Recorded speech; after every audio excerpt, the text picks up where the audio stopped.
Following up on the right hand to the body, or the right hand to the head, is the famous number 3 of the famous 1, 2, 3. And that's the left hook. The left hook is a little more intricate and a little more difficult to throw. But again, people often make the mistake of just not getting the basics down properly on it. We got the base set up. We know the base is good. We've got the jab set up. We know that's good. David turns to throw the right hand. We know we've got that good. Now, as David comes around with the left hook, he will turn. That's the key right there. He's flipped his shoulder over. Chin should be tucked in a little bit more.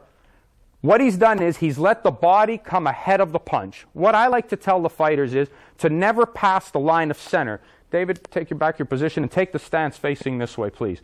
What I'd like to show you here is if he throws a 1, 2, 3, 1, 2, 3, right? Hold the 3 here.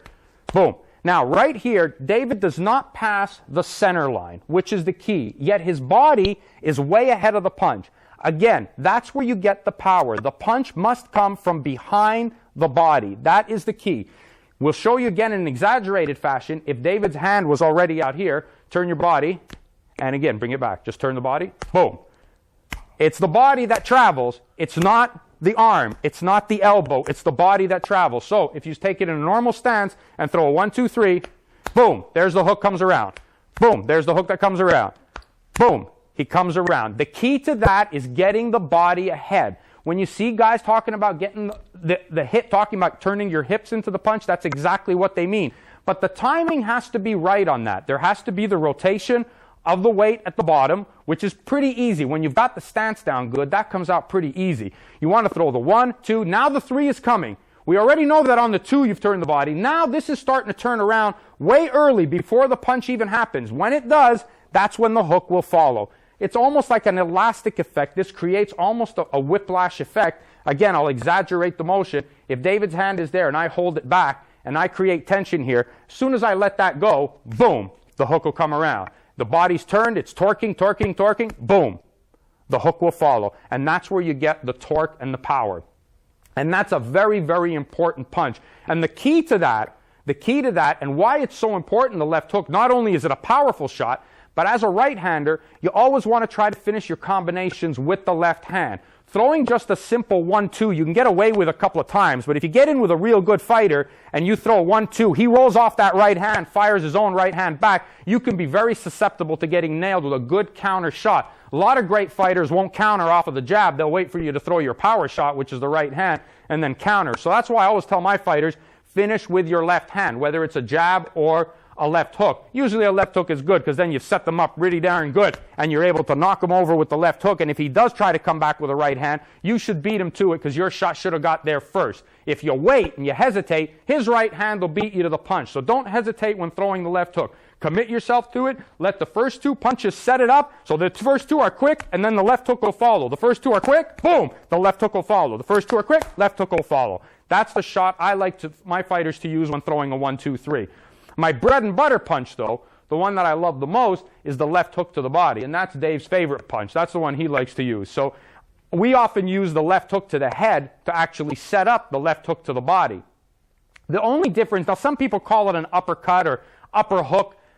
I mean, it's a left hook to the body because it is the left hand, it's the lead hand, and it does come from, it is a hook that you throw with the left hand, you only throw it to the body. Some people think about throwing it around. I don't particularly like to throw the left hook around. I prefer to throw kind of a halfway shot under and get it into the liver. That's probably the best way to throw it. The one thing you want to do with that is, again, the good base obviously is the most important. You want to set it up with the jab in the right hand. That sets it up. Now right there, what you saw there is David turns, when he threw the right hand, he turns his body knowing that he wants to set up the left hook to the body. That was the key. That's the place where he wants to land the shot. So as soon as he brings that right hand there, he's setting it up so that he can come around and dig that shot up underneath. And do it again, right hand, and boom. And that's where he wants to fire it, is right under the elbow. You'll notice again how the body, again, throw the right hand and then the left hook to the body. Now, right there, okay, hold it there, throw it to the body. Right there, again, he's letting his body get ahead of the punch. That's where the power comes in from. By doing that, this acts as an elastic again. He torques his body, torque the body, boom, the shot will land right under the liver. What I like to do with David, one of the favorite punches we throw, is the 1, 2, 3 to the head, but this is only a setup to land that one. Get the guy thinking you're coming to the head, boom, boom, boom, bang, bringing them underneath. That's the shot I like. Again, he comes 1, 2, 3 to the head, boom, into the body. 1, 2, 3 to the head, boom, into the body. That's a good shot. Another one is bringing, after the left hook to the body, is bringing it up underneath. Because a lot of times guys think that the shot down there finishes, or you're going to come up on the side with another shot to the head. So what I like David to do, throw this, and that, right up in between. So you want to dig it under here, and then bring it right up in between the gloves, because he thinks it's coming around. So you throw it, 1, 2, boom, hit him here with that, and then bring it right up underneath. That's a good, clean shot that'll often score points for you, and you'll be surprised the damage it'll do and the surprise it'll have on your opponent. So that's a good shot that I like Dave to throw. So again, if we just summarize on the left hook to the body, we set it all up. Now there, the rotation is the key. Even after David throws the left hook to the head, watch how when he brings it back, watch him rotate the body to get the torque necessary to throw the left hook to the body. That's the key shot. Stay with that one, and you'll like that punch.